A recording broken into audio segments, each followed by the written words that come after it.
Faster than a speeding bullet, more powerful than a locomotive, able to leap tall buildings in a single bound. Hello my friends and welcome back to Player Display. Today we're going to be doing a little review on Batman from the DC Comics 27 and also the Superman from Action Comics 1.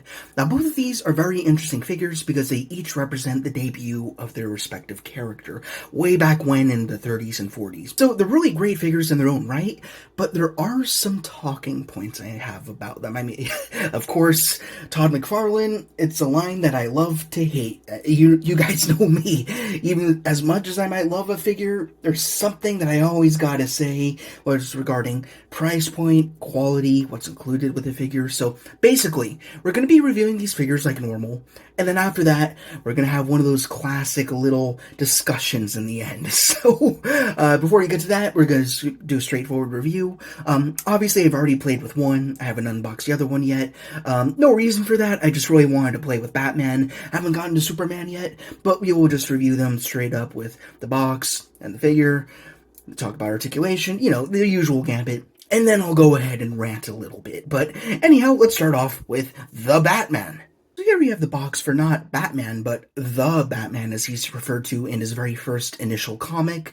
And one thing I really want to highlight to you, be sure you remember this for the end of this review, this is a standard release, not gold label, not exclusive, certainly not collector's edition. It's just a standard old release that you can get at your typical retailers. You can get it on Amazon, you can get it on BBTS, you can find it in stores, you can get it on the McFarlane site. It's as accessible as any figure gets, but anyways, I'll leave it at that for now. Just remember I mentioned that point. It's a standard release figure.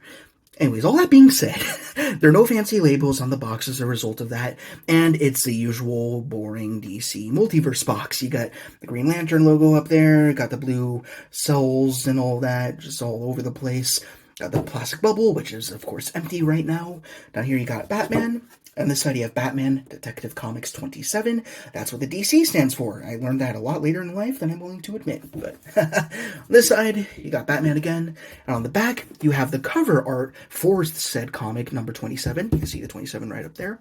And then May 1939. I think that's really cool. Now, here we are with the Batman who is equal parts revolutionary in the McFarlane line, but at the same time, flawed. So we're going to talk about that pretty close together, because the one thing that's really great about this figure is right next to the biggest problem with this figure. So let's start up here at the head sculpt. And first of all, it looks great. I mean, this is what the original Batman looked like. The ears were more off to the sides than branching outwards, rather than them just shooting straight up from the head, but it gives him a very distinct profile. I mean, if you played the Arkham games, then you've seen the suit before, of course rendered in 3D and all that, but it's a very interesting head that we don't really see with the typical Batman these days. Usually, the more classical variant is shaped very differently. I mean, otherwise, you still see the traditional Batman elements. You've got the filled-in white on the eyes, you got the mouth poking out with the nose, the profile on the side is also very striking. One thing I did want to mention is I did have a little bit of a black smudge down here on the chin, but I actually used a pencil eraser and I got rid of that. So I don't know, interesting little life hack. I just tried that on a whim and that happened to work. You just need a little bit of close contact friction and it gets rid of that. So I don't know if you'll get the same thing, but if you do, that's how you get rid of that. Off to the back, just a continuation of the cowl. Again, it's a very, very simple design, but you see so many details prevailing throughout that would just continue on to be what we expect from a typical Batman. So that's where you get to the first flaw of this figure. All that being said, it's a great looking head sculpt. However, it's done quite primitively. So we have this head, which is part of the same sculpt as the neck, that kind of pile drives down into the rest of the body here. And for some reason, that results in a very tight and squeaky neck joint, which really frightens me. And I did look at a few other reviews on YouTube before coming here, which I rarely do because I like to have as original take as possible on a figure. But I did notice that Shardimus Prime, you may or may not have heard of him, he had the Platinum Chase variant of this figure and the arm fell off. But there was another review where the entire head fell off because someone was a little too rough with the head articulation. And I don't blame them at all because it's a very tight joint. Like, if you move it down, it's okay. But if you want to turn it to the side, it gets really squeaky, and you can feel this tension between that dumbbell joint, the main body, and the head up here. It's not even a dumbbell joint. It's just like a pin, then a ball, and it goes into this head. I wish instead they would have had the lower cowl and the neck be a solid piece, and then you get a dumbbell joint right in here. So that way the head is removed from the rest of the body rig down here. All that being said, that is all done for the sake of the biggest pro with this figure being a wired cape. Finally, Todd McFarlane has heard us out, and I think the majority of McFarlane collectors have wanted wired capes. I mean, you go on the third-party market, you see how many custom soft goods people are doing, and soft goods is pretty damn common, especially with the wiring, so it's really great that we're getting a standard edition figure. Again, standard edition figure. It comes with a wired cape. So if this becomes the new standard for figures in the future, we've seen that with a few other figures lately, then that's great. I'd love to see more of this. Got the wire here. It looks like it goes underneath the little cowl sculpt, which is separate from the neck and the head, and then it branches off onto these ends, and it is amazing, actually. It goes all the way up. You can get it doing the classic stretch out Batman pose, which is fantastic. And then you could have what I guess you could call a frilled pattern. So you can see all these lines going down, meeting the tips of the cape at the bottom. So I think that looks absolutely fantastic. So no issues with this cape at all. I actually think it's a better material than the standard soft goods that he had, where it's got like all these little holes going throughout it. But here it's like a consistent, flat cloth. And it's not interrupted by any of those porous holes or anything like that. So I really, really dig the cape. As for the rest of the body, not as much to talk about. I think this is reuse. I don't know from what, though. Actually, it's another little complaint I could have about this figure, but not as much, really. You can see there are some little portholes just at the top of the shoulders that implies a solid cape that used to be on this base body for whichever character that might have been. Again, I'm not sure. But I really love everything else that goes from neck down. You've got a very matte plastic, which we don't really see very often. It's usually more on the shiny side. Although I think that's one of the reasons why this figure tends to break apart on people, because it seems like there's a dull coat or a matte spray on this figure that creates a little bit of tension in some of the joints, in the wrists especially. So we'll talk about that a little bit later. But anyhow, back to the details. We have a very basic, minimalistic 1939 bat logo, which I really love. It doesn't even have the ears yet. You also got some butterflies over here that extend to some arms, which continue the rest of the bodysuit.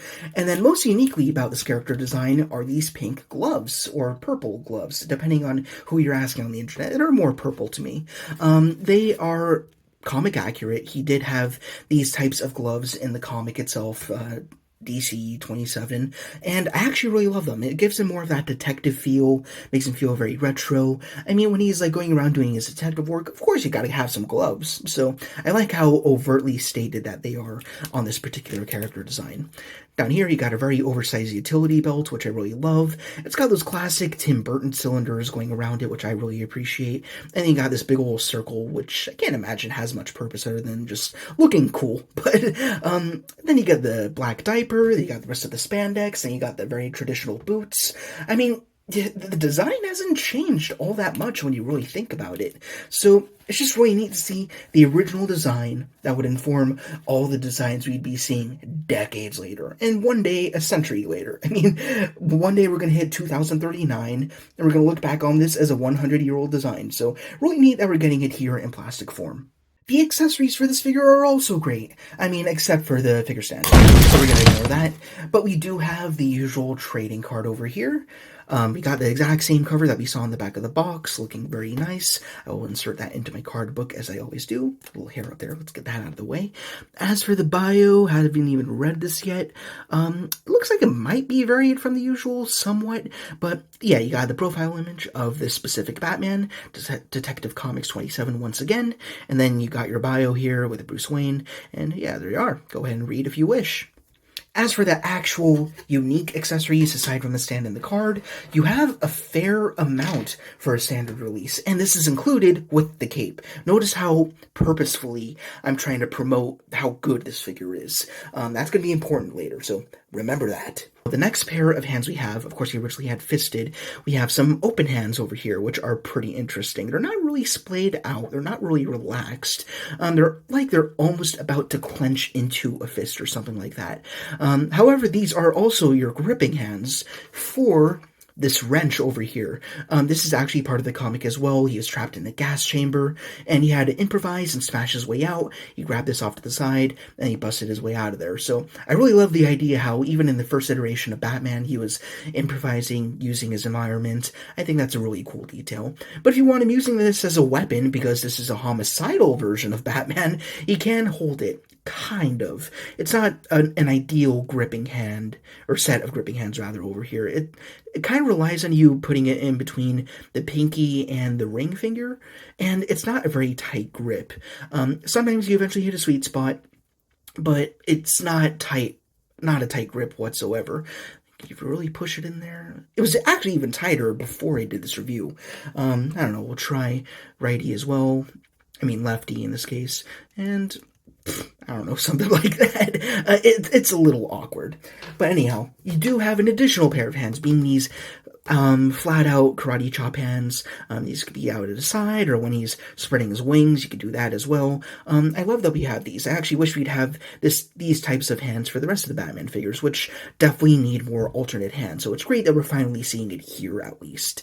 I also love how wrinkled these are. I love how they have that glove-like texture. And again, you got the purple. I just think they're really neat. I love these a lot. As for doing hand swaps, now I did talk about there being almost a stiffness because of the paint or dull coat that's been used, but when you pop the hands on and off, it's a little bit tight and frightens me a bit, so I tend to take it a little slowly.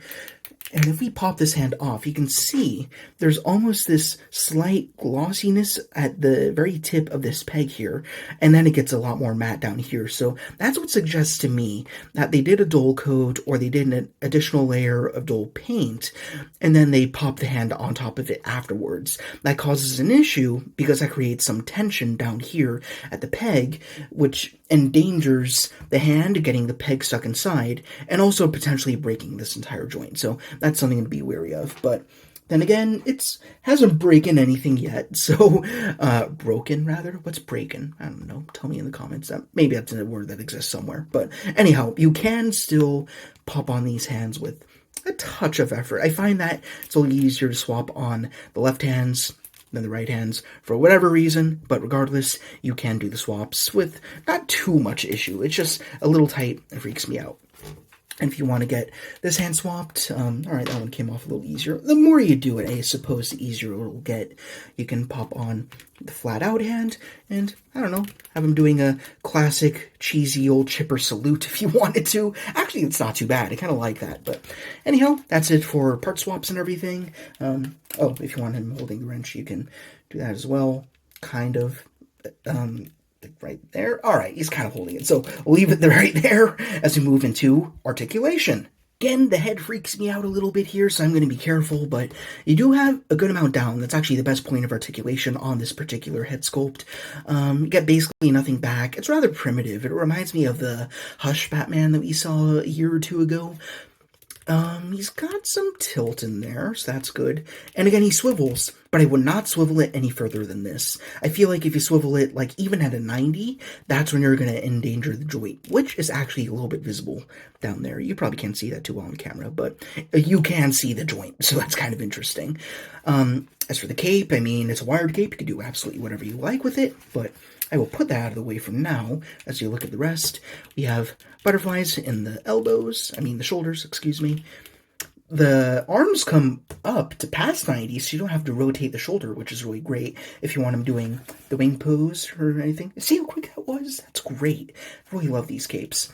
And then you also got a bicep swivel, double jointed elbow, and you got up, down, left, right articulation and swivel in the wrists. Same for all the hands, of course.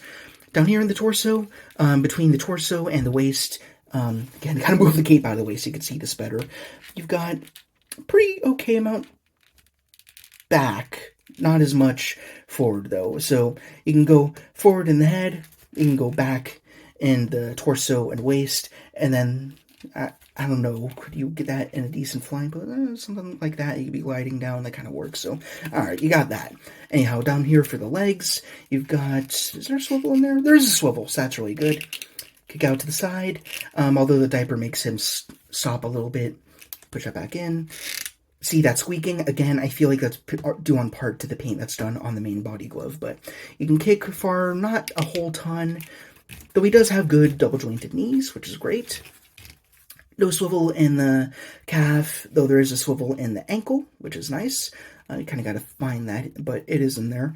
As for back and forward, very good. You got toe articulation, and then you got some rocker. Really fun figure, although it makes me have a few extra comments to have when we talk about the Superman. Speaking of Superman, here he is, still mint in box. For no reason in particular, I just hadn't gone to him until this review, but this is what he looks like in packaging, and as you'll notice as I'm moving my hands around, the box is kind of shifting in color a little bit. That's because it's got these chrome little flourishings around the box, due to the fact that this is a McFarlane Collector's Edition, which is actually my first. I've never owned one of these before, because they're usually $10 extra. But I got this one on sale, so I was able to deal with this a little bit better. Again, remember, this is Collector Edition, more special, harder to get, should have more stuff. Does it have more stuff? Well, I'll let you figure that out on your own as we do this review. But again, I've never seen one of these boxes before, in hand at least, so we will still do a good little look through. Got McFarlane Collector Edition on the side, you got Superman down here in that platinum coating, or whatever you want to call it. You got the 85th anniversary of Superman over there. Again, we're nearing a century with some of these classic Golden Age superheroes. This side, Superman. On this side, Superman Action Comics 1. I believe he is the very first modern superhero, actually. And then this is his very first appearance. So this one's pretty special.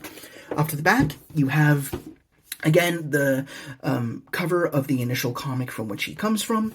And yeah, it's a really classic image. Alright, so here's our Action Comics 1 Superman fresh out of the box. And first impressions, he's kind of shiny. Like, if I pull in Batman once again, you can see actually what the dull coat how it makes a difference over here. You see it's a lot more flat over here, but then when you look at this guy, no matter what angle you turn him at, he's very glistening. And that could be said about most McFarlane figures, but for him especially, I don't know why that is, but anyhow, as for the actual main details of this figure, starting off with the head sculpt, I really like how it's not the conventional Superman. I mean, yeah, you got the usual hair and all that, but the face is a little bit more doughy, not quite as chiseled, and I like that. It's like a more pioneered version of this Superman. We don't really know what a superhero is yet, so this guy is a little bit more on the puffy side, and I kind of like that. It just makes him a little bit more different. But it's a really good head sculpt. A little more squinty-eyed. He's got some shading in the facial features, which is really good. A little bit of wrinkling in the cheeks. The hair is also really well done. I don't think there's any, like, paint or anything like that, but that's okay. It looks good just being slate black, so I have no issues with that whatsoever. Then we also have these little red bits, which of course branch off to a solid cape, which again, I don't prefer. I feel like it limits the posability and your posing options and everything, but and then again, it's so nicely sculpted, it looks pretty neat and everything, but I don't like how it just goes off to one side, and I don't know, I feel like it's going to limit what I'm able to do with this figure, so I'm most likely going to get a soft goods cape on my own to add to the value of this figure a little bit more. Going down to the rest of the body, I believe this is all reused from the Hush the Hush Superman. There's Hush versions of both of them. They're both a little bit beefier in the Hush continuity, but he is a little bit on the wider side. And then you also have this very unconventional Superman logo with an S and almost got like this shield thing going on, which I guess they still pretty much do today. But instead you got these two little holes up here. Not totally sure what that's meant to harken back to. Got a little bit of a paint rub or mistake over here. Maybe I'll try that eraser method and I'll fix that as well. I'm really not sure.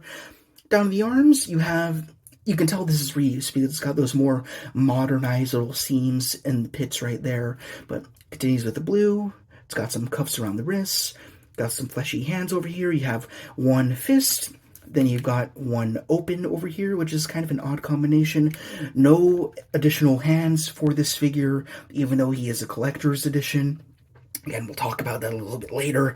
But move on downstairs, we got the very traditional Superman tights. Got more of the blue. And then you have some unpainted boots, which I find really disappointing. I'm not sure if when you actually open the comics, he does indeed have blue boots in contrast to how he appeared on the cover. A little sneak peek at the trading card over here. Like, for the Batman, for example, I'll bring him in for a few extra seconds. I know we keep going back to the Batman. I just know more about him. On the front comic page, you actually have blue or black gloves over here. Yeah, a little more...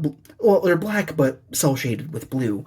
Then you get to the Platinum edition of this figure, and he has blue gloves. So that's more meant to represent how he looks on the cover of the comic. The base figure, though, it's how he represents what he looks like inside the comic.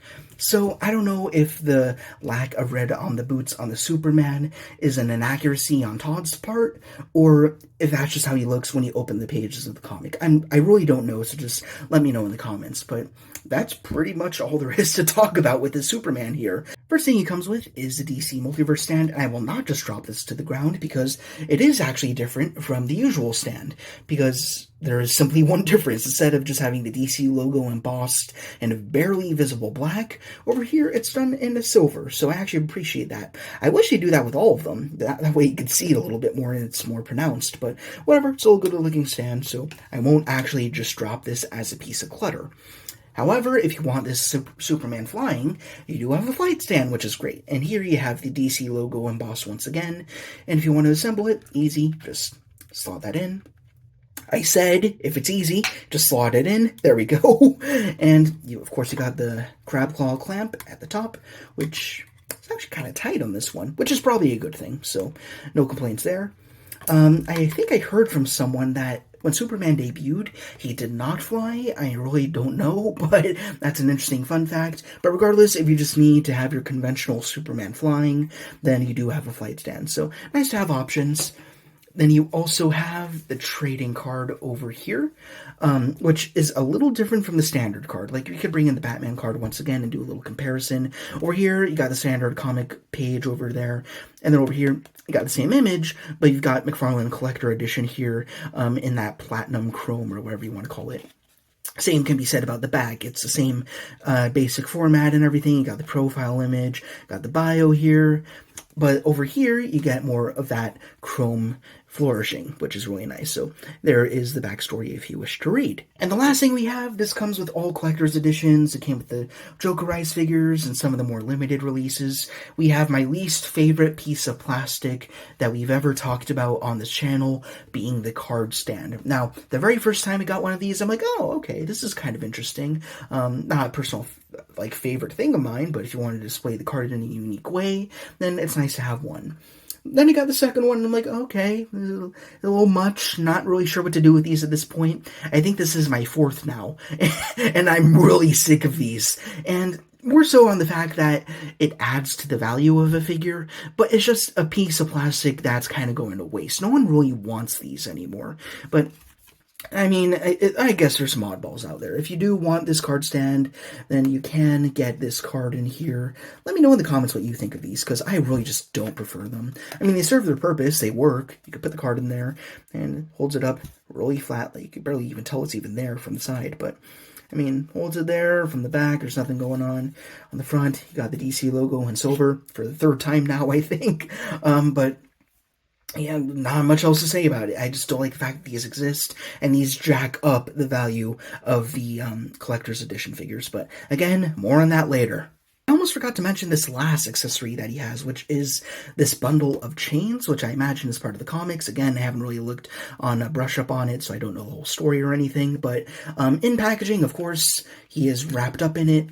Kind of imprisoned, I suppose. I imagine the point of this is so he can break right out of them, but as for getting the chain around him, it's not that easy. It doesn't really connect. I mean, when you take it off his body, you can study it a little closely. We have, on this side, you have one segmented chain link over here, and over here you got two of them, so you could choose either chain link to attach together, and actually attaches fine. It would probably be better on a thinner figure, and in fact it would fit better on Superman if he had a soft goods cape, so that's another reason for that. But if we had it pre-connected and we wanted to slot it down onto him, Yeah, see, it just broke apart. But then again, if you want to make like a Superman breaking out of chains pose, then that's something you could do. The articulation's pretty standard. I mean, it's got a neck here, which I'd actually prefer with the Batman, so you can see what I mean. Instead of the head being one piece with the neck, it is a totally separate piece altogether, so you get the dumbbell in there. So you got very good amount down. How's the up for the Superman? Not as great as it could be. Not looking straight up, so you can do a perfect flying pose. But, I mean, if you wanted to, you could shave off a little bit of plastic in the hair, and then you would be able to click back a little bit more. You do have, actually, a pretty good tilt. And you've got 360 swivel, which is great to see. Down in the arms, you have a very small butterfly. It doesn't give you a whole ton, but yeah, you can't really crunch in much at all. That's obviously when he was first implementing the butterfly joints. But you do have past 90 in the shoulders going up, so that's really good. Bicep swivel, double jointed elbows, although it gets a little tough towards the top of the joint, so be aware of that. As for the wrists, up, down, left, right, and swivel on both hands as well. Down here, he can go forward that much, not too bad. He can go back a lot more, so if you want him flying, then that's probably the way to go. Get the fist out, turn that a little bit, and then it's a lot better. As for the legs, they come out to the side, not a whole ton, but you can go forward a little bit, back, not quite as much, because the butt kind of gets a little bit stuck. As for knees, double jointed, looking pretty good. Once again, reminding me that I wish that he would go pinless one day, but all that being said, as for down here, you got no calf swivel, but you do have an ankle swivel. You got back, you got forward, you got toe articulation, and then you've got a little bit stiff of a rocker, but it's in there. So, great looking figure. The accessories are kind of 50-50 for me, but this is a very cool figure to have. The very first superhero that we've ever seen. As for size comparisons, I'm not going to bring a whole bunch of other folks in here because these are base bodies that we have seen before. But one thing you do want to know is Batman is taller than Superman. And I'll be honest with you, that doesn't bug me because, again, these are the very prototypical versions of these superheroes. So, you know, like, you got Superman, who's on the wider side. Then you got Batman, who perhaps at the time they imagined to be on the taller side. So, I don't know. I just think that's an interesting contrast. And, you know, in modern interpretations, we'd imagine that Superman would be taller and wider. Then you'd have Bruce Wayne, who's a little bit more smaller and wispy, or depending on what comic run you're looking at, of course. But in terms of just having the original, basic, bare-bones superheroes, where they weren't too sure what a superhero was supposed to be yet, this still works for me. So I'm not totally bugged. You might be, but it is what it is. There you go. But at least for one size comparison, we still have the Star Wars Black Series, Mecha-Muck! Wow, amazing Golden Age superheroes! That's right, I am Superman. And I'm the Batman. I don't really affiliate with him. Wait, I bet you go so far back you don't even know who Martha is. Who's Martha? Martha. Have you ever heard of this Martha? Is this Martha in danger? Do you have any idea where she is? She sounds very feral. Is there something we must do? We must fly off and find this Martha. Both of these are pretty solid figures in their own right, and I thoroughly enjoy them. I really love how we have the initial interpretations of these very classic superheroes, but there are a few things I did want to talk about. And it's more just the little McFarlaneized nuances that come with the distribution of these figures. So if you're not interested in that at all, that's pretty much the end of this review. Hope you enjoy your day. Go on, have fun, go look for some cat videos or something like that. But for those of you who wanted to stick around, I did want to run down the sum total of each of these figures. Being that I want to go over all the things that they come with that make each of them special, or not special, depending on how you view them. So let's ignore the trading cards and ignore the basic figure stands, right? So let's go through each figure. So firstly, we have Superman over here. We have the flight stand, which is pretty standard, par for the course. We've seen that with standard releases in the past already, so that's not a particularly special element. Again, I'm not even sure if he's supposed to have it, because I don't believe this iteration of Superman is supposed to fly yet. As for other things he comes with, he has this piece of plastic, which no one really cares about, being the card stand. And then we also have this chain, which you can barely use with him because it's so stiff. And because he has a solid cape, it can't wrap all the way around and click together. So you can fake it. You can make it look like he's breaking out of the chains, which is cool. But it's ultimately an accessory that can't really be used the way it's meant to. So that's all he has. As for Batman, though, he comes with the soft goods cape, which is the biggest wow factor of this figure easily. Because usually when you go to get soft goods online, for those of you who don't know, they usually range from 15 to 20 bucks, like a really good one with wiring and everything that's done with the right material, good stitch work and all that. This is a figure that definitely fits the bill. On top of that, it has like those lines going down to the corners at the very end of the cape. So it's not just a wired cape, but stylized to match Batman specifically, which is really great. So when you think about that, you have a figure that sold for 22 bucks, roughly around there. And then you have the soft goods cape on top of that. This is like a $35 value figure, which is really interesting. And then on top of that, you have alternate hands, which is fantastic. You got 4 alternate hands, and you got the wrench. So you have alternate hand options and an accessory option. So of these 2 figures, this Batman is easily the best one. So that's what brings me up to the main point of this video. This should have been the collector's edition, and this should have been a standard release. These figures are backwards, and that's a problem when you're considering the price point of these figures. Again, I got the Superman on sale, so it's actually not an issue for me, but it would be an issue otherwise. This is a $30 figure, and all he comes with that makes him special is the card stand and the chains, and that's it. No alternate hands, no soft goods cape, which is the new standard now, and the boots should perhaps be painted in. I'm not sure about that completely, but I feel like that is a detail that should be in there, and it's missing. So you could also add to the pile the fact that he's missing a paint app. As for Batman over here, though, he's a standard release, sold for the normal price point, with the addition of a cape, which should ramp up the price considerably, but instead, it's just a standard pricing. They got alternate hands and the wrench to match everything. So this is the better value figure. However, he is cheaper than the collector's edition figure, and he has more stuff. So this is just an example, like a rock-solid example of how Todd is kind of doing things randomly. It doesn't feel like there's a consistent judgment over what should be more premium and what should be more standardized. Again, these guys are flipped. This should be a collector's edition and this one should be standard. And if you want this one to be a worthy collector's edition, give him more stuff. I think this is the very first collector's edition they've ever done, so I'll give Todd some slack on that. But then again, we're getting the Penguin and Starfire, who are also collector's editions, and they come with just about as much stuff. Not nearly as much stuff as this Batman over here, though. Not as many hands, not as many accessories, and of course, I mean, none of those 2 characters have a cape, but in this case, you got a cape, which dramatically adds to the value.